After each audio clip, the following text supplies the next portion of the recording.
À ce moment-ci de l'émission, j'aimerais qu'on introduise un de vos bons copains, avec qui vous avez philosophé très longuement à la radio à Montréal, à CKVL, pour ne pas le nommer.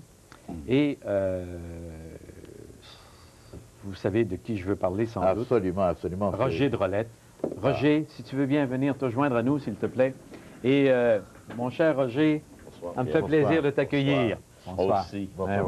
Il est heureux ce soir. Oui, il est heureux. Les médias. Bon. C'est pas possible. Ben, écoutez, c'est le plus beau cadeau, Pierre, qu'on peut faire à M. Farah ce soir. Peut-être que c'est le plus beau cadeau, Roger, mais il y a une chose qui est sûre et certaine, c'est que quand on voit le cheminement de M. Farah, il faut en apprendre davantage sur ce cheminement-là, parce que c'est réconfortant de voir que avec de la détermination, avec du vouloir, avec la volonté, avec la rigueur, on peut arriver à un tel success story, parce que c'est un success story. Et c'est comparable à cette philosophie que j'ai reçue. J'ai eu le plaisir et le privilège de recevoir M. Jean Coutu, qui parlait de cette façon justement de faire en sorte que le client soit satisfait, de la qualité-prix au maximum et les résultats positifs qu'il a connus et qui est devenu une multinationale. Exactement. Oui, Roger, d'où ça vient cette amitié-là? Oui, justement. Ah, ça, c'est bien étrange. C'est étrange? C'est très étrange. Vous connaissez Pierre Arcan? Oui. Alors, Pierre Arcan... le propriétaire de CKVL... me fait demander dans le bureau, il dit... J'étais suspect, il dit, il y a M. Farah qui aimerait vous connaître. Puis il aime ce que vous faites, puis il aime votre philosophie de vie, il dit que ça lui ressemble, vous êtes son frère cosmique. Alors, je me paranoïais un peu. Qu'est-ce que c'est cette histoire-là? Alors, finalement, on s'est donné rendez-vous, je m'en rappelle encore, il y a 8 ans. Oui, absolument. Il est arrivé avec tout pimpant, gentiment, ils sont beaux. Il dit, la première phrase qu'il a dit, mon grand jour est arrivé. Il y avait un clic comme ça, tout de suite on a cliqué. Mais moi, j'ai pas dit comment je l'ai rencontré, parce que j'ai écouté M. Rollet dans ma voiture. C'est ça. Mais je dis, qu'est-ce que c'est cet homme-là? C'est Jean-Baptiste qui prêche dans le désert ou quoi? C'était un langage un peu différent. À contre-courant. Oui, à contre-courant. Une philosophie à contre-courant. Alors donc, j'ai pris la peine on s'est rencontrés, puis on a mangé chez moi ici. Et puis, c'était vraiment le coup de foudre, comme on dit. Oui, on a développé une amitié parce que... Ça, il ne vous l'a pas dit, mais il va peut-être m'en vouloir. Mais Non. Habituellement, les hommes d'affaires, toi, Pierre, tu es un artiste avant tout, là, sont plates. Mais ce gars-là... Excusez-nous. Ce gars-là, ce qui m'a étonné chez lui, c'est un homme d'affaires qui est en pyjama à 10h puis 11h le matin. Ça, j'avais jamais vu ça. Et tous les hommes d'affaires, c'est à 6h, c'est au bureau. Non. 11h, lui, prend son temps, il prend son petit café, il sirote son café. Et ça m'avait bien impressionné de voir un homme d'envergure qui a bâti un empire dans le domaine de la lunetterie, de prendre le temps de vivre. Par exemple, on prend un bon repas, souvent, on prend la sieste. Il n'y a personne qui fait ça à Montréal. On dit, bon, on va aller se coucher un peu. Alors, on a chacun un sofa dans le salon. On dort. Une demi-heure. Ah oui? C'est un grand original. Hein. Vous avez devant vous un homme assez spécial. Hein. Oui, mais il y a beau être spécial, comme je dis tout le temps, c'est le résultat qui est important. Et le résultat est très positif. Voilà qui est merveilleux. Et toi-même, Roger, original un peu, avec philosophie un peu différente de ce que l'on trouve au coin de la rue, vous avez animé ensemble des heures de radio. On le fait encore. On a des soirées où on peut discuter des heures et des heures. Parfois, on règle le sort du monde dans une soirée. Par d'autres moments, on règle rien, on fait du surplace. Ça ne marche pas nos affaires. C'est vrai. Mais sauf, ce qui est merveilleux chez lui, c'est que c'est un homme fidèle. Il est fidèle dans tout ce qu'il fait. Il est fidèle avec ses amis. Voyez-vous, ça dure depuis 8 ans. 8 ans. Il est fidèle, je peux vous dire à quelle heure il se couche. Il est comme un moine, au fond. Hein? Puis c'est un homme qui aime le monde et puis qui n'aime pas le monde. C'est bizarre comment ce qui fonctionne. Mais disons, j'aime ma solitude aussi. Ça veut dire que j'aime beaucoup le monde, je peux sortir, je peux passer des soirées, mais à un moment donné, j'ai besoin de cette solitude-là. C'est ça. Il y a un trop. Oui, c'est ça. Alors donc, je peux dire non. Parfois, je suis invité à plusieurs places, mais je dis, monsieur, madame, excusez-moi. Même, je l'ai dit parfois, lorsque quelqu'un m'invite, je dis, écoutez, vous essayez de me punir. Alors laissez-moi la paix, s'il vous plaît, parce que j'ai besoin de cette solitude-là. J'ai besoin de me retrouver devant Fouad Farah. Alors je dis, bonjour Fouad, ça va bien? Alors donc, j'ai ce calme à l'intérieur de moi. Puis c'est un homme aussi qui vient organiser parce qu'il connaît sa fragilité. Hein? C'est un homme qui a un grand cœur. Alors tout est censuré. Parce qu'il serait ruiné, cet homme-là. Sinon, il serait quoi? Ruiné. Ah oui? Il n'est pas capable de dire non. À ce C'est point-là? sa faiblesse. C'est épouvantable. Il faut le censurer continuellement. Et ça, mais ça se parle, vous comprenez? Oui, oui, évidemment. Oui, ça se parle très rapidement. On va le voir faire là, il va nous arranger ça. Oui. On va le voir faire là. Oui, c'est ça, évidemment. Alors, il est protégé de ce côté-là. Puis, ce qui est merveilleux chez lui, c'est qu'il y a son bunker. Il y a 2 bunkers. C'est un homme secret. Il y a des choses ce soir, mais il y a des choses que je ne peux pas savoir, mais sauf que ça arrive, c'est fait. Voilà, c'est accompli. Ah oui. Il est comme ça. Tu ne vas pas venir. Mais comme là, je peux vous dire que tu as pris écrire un livre, là. Oui. Je dévoile rien, le Fouad. Ah non, il faut rien dire. Là, il va arriver, il va dire, tiens, le livre, il est fait. On ne saura pas quand, comment ça va se passer. Il est comme ça. Oui. Et en affaires, êtes-vous comme ça aussi? Vous pensez, vous réfléchissez à une façon de faire les choses et tout à coup... Oui, disons, j'ai quand même mon équipe que je demande conseil, mais à un moment donné, j'ai carte blanche pour quelque chose, mais je réfléchis à ça. C'est pas parce que j'ai une carte blanche, je regarde le pour et le contre, et puis à un moment donné, parce que j'ai peut-être une influence sur eux, puis ils veulent me dire oui, c'est parfait, mais je dis non, il faut... C'est pas important d'avoir toujours raison. Non. C'est-à-dire, à un moment donné, je réfléchis et je dis non, il ne faut pas le faire. Oui, mais il est têtu, par contre. Oui. C'est ce qui fait son succès, d'ailleurs. Il est très têtu. Oui. Il faut. Ça, c'est une qualité qu'on a en commun. Mais vous admettrez une chose, c'est qu'en affaires, il faut aussi avoir une ligne directrice, puis il faut avoir une philosophie. Puis absolument, oui. Et surtout, c'est l'état de succès, et vous savez que l'état de succès... oui. Bon. Ben, disons, c'est... je rends toujours grâce au Seigneur, moi, pour ça, ces choses-là. On dirait qu'on a une mission. Parfois, il y a des gens qui disent c'est moi qui ai tout fait ça. Non, je pense que c'est une mission quand même qui m'a été donnée, que je remplis cette mission-là. Je suis, il le sait très bien, M. Droyer, la même chose aussi, on est très détaché. C'est-à-dire, on regarde, on jouit de la vie, on est là, mais on sait très bien qu'à un moment donné, on va tout lâcher puis on va partir. Bon, écoutez-moi. Oui. Okay. Oui. Les deux, vous vous entendez comme larron en foire. Oui. Les deux, vous avez animé des émissions de radio, une après les autres, en parlant de cette philosophie de la vie. C'est ça. Oui. Cette philosophie de la vie qui doit nous habiter. Oui. Moi, Roger, là, je voudrais que ce soir, moi, je me taise, que tu prennes la parole et que tu philosophes avec M. Fouad, M. Farah, et que tu philosophes avec lui comme vous le faisiez dans le temps, et qu'il y avait beaucoup de richesse à l'intérieur de ce que vous disiez. Alors, mesdames, messieurs, il n'y a pas de sujet. Il n'y a pas de sujet, vous trouvez le sujet. Alors, mesdames, messieurs, c'est avec plaisir que je vous présente M. Farah ce soir en compagnie de Roger Drolet. Ils ont des choses peut-être à nous apprendre et ils vont peut-être nous enrichir. Je vous invite à les écouter. M. Drolet. Ben, je pense qu'il y a un sujet qu'on pourrait peut-être parler ensemble, M. Farah, on en a parlé souvent. C'est concernant la mémoire. La mémoire. Vous avez mentionné souvent que c'était pas important d'avoir de mémoire. Ça, j'ai jamais été d'accord avec vous. Et puis que vous n'aviez pas d'émotion également aussi. Ça non plus, je suis pas d'accord avec vous. Oui. Non, parce que regardez l'émotion, les gens, tout le temps, ils ne voient pas la différence entre l'émotion et les sentiments. Les sentiments, c'est quelque chose d'instantané. C'est-à-dire que moi, je vois une fleur, j'aime cette fleur-là. Mais si j'arrive chez nous, puis je commence à réfléchir dans cette fleur-là, ça devient une émotion. Donc, une émotion, c'est la mémoire d'un sentiment. Ça veut dire qu'il y a des gens parfois qui vont aller en vacances, puis ils vont photographier le long du voyage à peu près 250 000 photos, mais en fin de compte, ils n'ont rien vu de réel. Oui, mais quand même, il faut des émotions. Vous n'êtes quand même pas un alexithymique.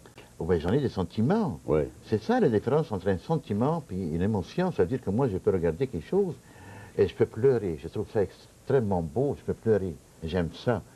Mais une fois c'est fini, c'est fini. Alors donc, je ne stationne pas sur cette... Ça devient une émotion dans ce Ça, c'est le seul point où on ne s'entend pas. C'est curieux, on s'entend dans tout. Mais quand vous me dites que vous n'avez pas d'émotion, ça j'ai de la difficulté à saisir. Ben oui, ça veut dire que... moi, je me rappelle une fois à Drummondville, j'ai stationné ma voiture, et puis j'étais avec ma femme, et puis le lendemain, la voiture était disparue. Ouais. Alors, calmement, bien sûr, j'ai dit, ben écoutez, j'ai averti la police, et puis là, ben, j'ai été louer une voiture pour tourner à Montréal. Alors, bien sûr, tout le monde ne comprenait absolument rien. J'ai pas sauté. J'ai dit, écoutez, qu'est-ce que vraiment ça va me donner d'être en colère? Les faits sont là. Alors, donc, si les faits sont là, il faut que je trouve une solution dans ce temps-là. Oui. Alors, donc, ça ne donne absolument rien d'être en colère. C'est du temps perdu, toutes ces choses-là. Alors, donc, il faut que je trouve la solution. Et là, la solution, c'est d'aller chercher une auto, de me rendre chez moi et je fais le nécessaire. Mais si je veux commencer à pleurer puis à brailler dans ce temps-là, alors donc, je vais me faire du mal pour rien. Bon. On parlait d'un autre sujet, on parlait des femmes, ça va intéresser Pierre. J'écoute religieusement. Il y a eu une vie tumultueuse, Pierre. Alors, bon, j'ai parlé, vous savez, pendant de nombreuses années de la dimension féminine et de la dimension masculine. Oui. Puis je pense qu'on a eu encore une grande discussion la semaine passée. En présence de certaines personnes qui n'étaient pas d'accord avec moi. Oui. À cause des conférences, M. Drolet. Hein. C'est pas une publicité, mais c'est vraiment, c'est quelque chose que, à chaque fois qu'il y en a une conférence, parce qu'on a entendu M. Drolet à la radio, on l'a écouté à plusieurs, mais en conférence, c'est quelque chose de vraiment extraordinaire. Il faut voir cet homme-là, comment il mime les gens, comment il nous montre bien des choses, hein, et lui, il est modeste, hein, c'est un one-man show, et c'est très difficile d'être un one-man show. Moi, à sa place, j'aurais été milliardaire. Parce qu'il a du talent. Il a du talent. Mais il est modeste. Mais, revenons à la dimension de l'homme et la femme, parce que j'ai eu beaucoup de difficultés à s'écover elle. Et elle me fait comprendre là-dessus. Oui. Hein, j'ai toujours dit qu'il y avait une différence énorme entre la femme et l'homme. Oui. La femme, puis ça, je fais sauter du monde lorsque je dis qu'elle n'est pas sexuelle, qu'elle n'est pas génitale, elle le devient. Évidemment, les gars paniquent. Quand je dis ça, les gars font une dépression nerveuse. C'est la pire des choses que peut dire un gars, c'est que la femme n'est pas sexuelle. Ça fait toute partie du plaisir du gars, ça, là. Absolument. Alors, puis là-dessus, on s'est compris, Pierre. C'est des sujets oui, j'ai soutenu ça. On a abordé. Sa théorie. Oui, parce que on a souvent dit Drolet, dit que les femmes puissent pas. Non, c'est pas ça que je dis. Je dis que c'est pas pareil comme l'homme. Ça, j'avais toujours endossé que la femme... Mais oui, elle le devient en amour. C'est-à-dire qu'elle le devient en amour, mais en dehors de l'amour, c'est un geste banal. C'est ça, exactement. Et quand elle le fait, c'est pour faire du magasinage. Mais l'homme, c'est pas la même chose comme la femme. Le gars est génital. C'est-à-dire que le gars, lui... Ça, on a eu de la misère tous les deux, hein, je peux te comprendre. Mais M. Farah, il va toujours endosser là-dessus. Oui. Hein? Absolument, absolument. Écoutez, l'homme, il veut toujours aller voir, hein, tandis qu'une femme, c'est pas la même chose. Mais ils vont dire, oui, mais j'en connais une, c'est pas de même. Oui. Finalement, tout le monde en connaît une que c'est pas de même. Oui. Ben oui, bien sûr. Mais ça, c'est un sujet que j'aimerais un jour aborder avec vous profondément, publiquement. Bien certainement, ça me fera vraiment un grand Parce plaisir. que dans mes amis, vous savez qu'il y a les docteurs Noël qui m'endossaient. Quelques médecins. Vous parlez de Clément. Clément, Louis-Philippe aussi. Oui, Louis-Philippe aussi. Dans les hôpitaux, parlait de mon affaire. Il se faisait ridiculiser un peu parce que c'est tellement fort dans la tête du gars de penser que la femme est cochonne. Ça, c'est épouvantable. C'est un des plus grands fantasmes de l'homme de penser ça. Oui. Évidemment, les traîtresses, ce sont les femmes. Parce que les femmes vont dire, ben, écoutez, c'est pas vrai, moi aussi, j'aime ça. On est comme les gars. Et c'est ça, l'erreur. Elles sont pas comme les gars. Non, du tout, parce que... Elles sont pas comme les gars. Et ça, je trouve ça épouvantable. Quand une femme dit ça, là, elle vient d'exciter un violeur. Moi, je dis toujours que c'est grâce à la femme qui a civilisé l'homme.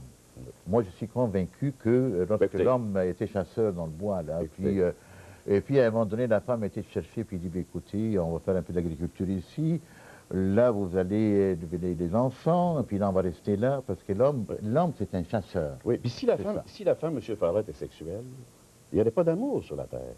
Absolument. Puis si l'homme était juste amoureux, il n'y aurait pas de sexe. Non. Alors, vous voyez, cette complémentarité, c'est extraordinaire. Exactement.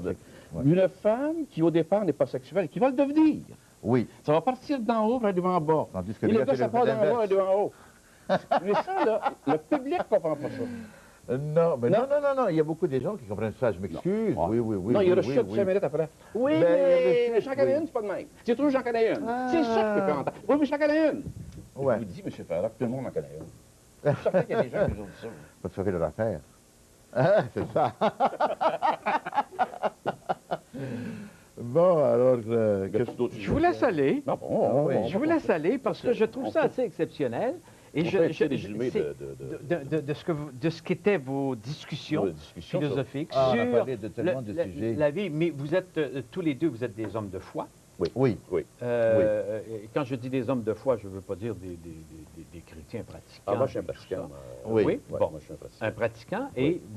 Et à partir de là, vous avez une philosophie qui est très, comment je dirais ça, très aérée de la vie. Il n'y a pas de paramètres bien définis. La vie est vécue par chacun des êtres humains qui composent l'univers. Moi, ce que je trouve dommage aujourd'hui, c'est qu'ici, au Québec surtout, c'est qu'il y a une espèce de rejet de l'Église. Alors, quand on pense que l'Église, c'est extraordinaire pour les jeunes ne connaissent pas l'Église. Je me rappelle où 2 cégepiennes sont venus m'interviewer. Puis je leur ai parlé du plan divin. Ils ne savaient pas ce que c'était que le plan divin. Je leur ai expliqué. Ils ont trouvé ça extraordinaire. Ils ont dit, on n'a jamais... Alors, c'est toute la génération des années 60. Tu sais qu'au Québec, dans les années 60, Pierre, tu le sais, c'est là qu'a commencé le gros bag. Abat les églises, abat les évêques, abat les prêtres. C'était le free for all, c'était la sexualité, vive la génitalité, vive le sexe, etc. Et regardez ce que ça a donné comme résultat aujourd'hui. Les gens sont encore plus malheureux.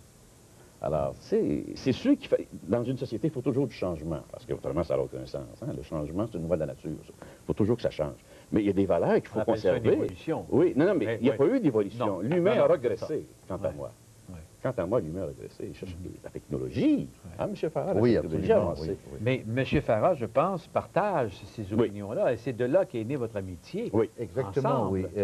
Mais moi, je pense vraiment, lorsque je parle, il y a quelque chose de bien important que je pense qu'on a tous les deux, c'est le détachement. Il faut être détaché. Oui. Lorsqu'on est attaché, ça veut dire que... Lorsqu'on dit détachement, on veut parler du détachement matériel, de tout. émotif aussi. De tout, oui. Émotif, c'est ça. Lorsque je parle d'émotion, c'est ça. Il faut être détaché de ça aussi pour vraiment avoir une sorte d'évolution. Ça veut dire, si quelqu'un, moi je regarde tout ce que j'ai, disons, les 53 bureaux, avec les franchisés, les associés, ils sont là, mais je ne sens jamais à l'intérieur de moi que ça m'appartient, ces choses-là. C'est tout temporaire pour moi. Ça, il va répéter ça sans Alors cesse. donc, je suis dégagé de ce fardeau qui peut être lourd sur ma poitrine. Alors donc, je suis libéré. Tandis qu'il y a beaucoup de monde qui sont attachés tellement à la matière. C'est un peu drôle de dire ça par un homme d'affaires, mais en fait, c'est ma conviction. Je crois à ça. Et puis, ce que nous avons en commun aussi, c'est que la plus grande dépendance actuellement chez l'être humain, la fragilité de l'être humain de l'an 2000, c'est pas la drogue, c'est pas l'alcool, c'est sa dépendance, c'est l'opinion publique. Vous n'avez pas d'idée, Pierre, comment est-ce que l'homme dépend de l'opinion des autres. Ça n'a pas de maudit bon sens. Oui. Ça n'a pas de bon sens.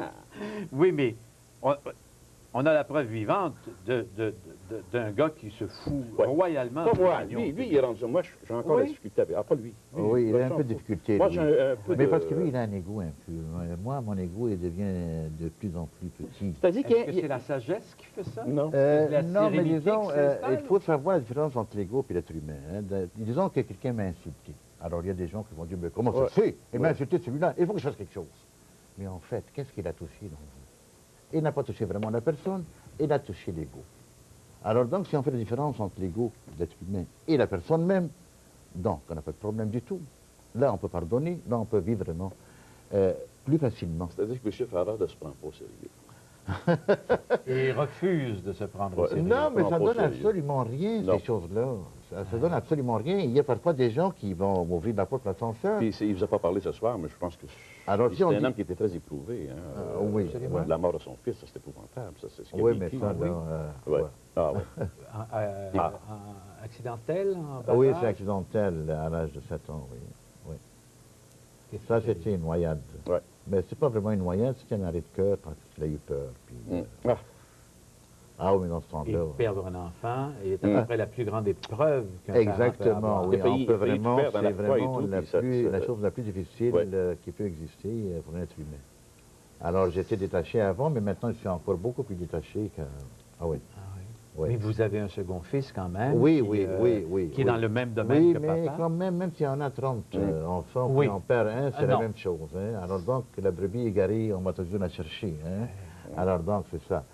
Mais disons, dans ce temps-là... Je pense qu'il y a une force de caractère quand même. Ça doit, dans ce temps-là, j'ai perdu un peu la foi. J'ai dit, comment ça se fait que ça peut m'arriver? Écoutez, je suis quand même un bon citoyen, je fais tout comme il faut. On n'accepte pas ça. Hein. Non. Mais disons, à un moment donné, je travaillais chez Baril dans le temps, et puis, bien sûr, j'avais maigri de 30 livres à peu près. Et puis, là, à un moment donné, il y avait l'église sur Dorchester. Comment il s'appelle l'église là-bas? Les Saint-Jacques. Oui. Alors, j'allais là-bas, pas pour prier, hein, mais juste pour rester, parce que j'avais pas envie de manger. Alors, je restais là-bas un peu, puis pour passer le temps. Après ça, je retourne pour travailler.